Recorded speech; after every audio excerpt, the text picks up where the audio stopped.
Hi, today we're going to talk about thought watching, also known as witness thought transformation. Why is it so important, and really what is it after all?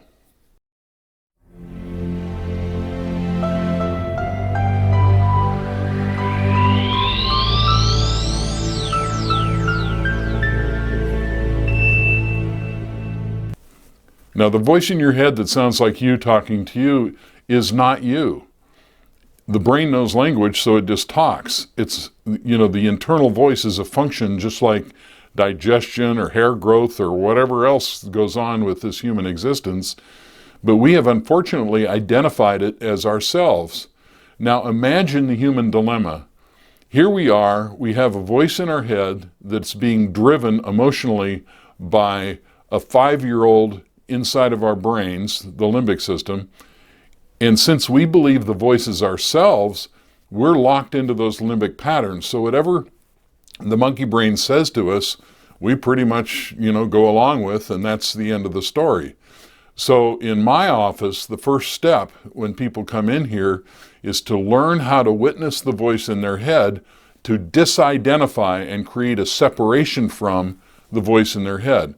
When that separation occurs, they literally experience an awakening. There's a shift. Now, I advertise this when people come in here as an aha moment or an epiphany. And oftentimes people don't have an epiphany that they're aware of, but when they come back in the following week, they have this tremendous story of how their life has changed. So sometimes it can be a little subtle. It's not just a bolt of lightning, but there's always a big change. And at that point, the person has shifted into the front of their brain where awareness lives, and now they're permanently there.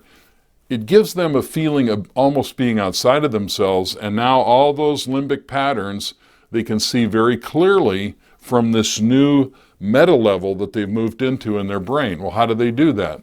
They do that through the simple process of thought watching, what I call witness thought transformation.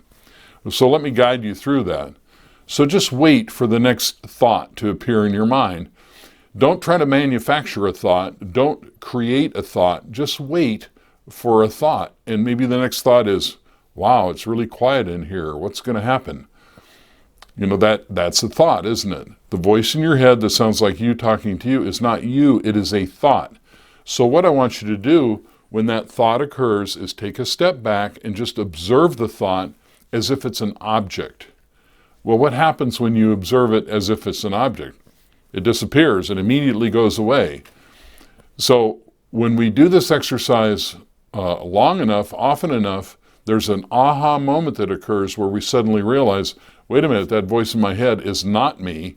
And that's when this awakening occurs. Now we're in the front of our brain. We're outside of this whole limbic monkey brain system that's been controlling our lives, the lion and the unicorn. And now we can see it for what it really is and become the masters instead of the slave. This is very important, and it's a huge step when people come into my office and experience this shift in their perspective, then they become the master.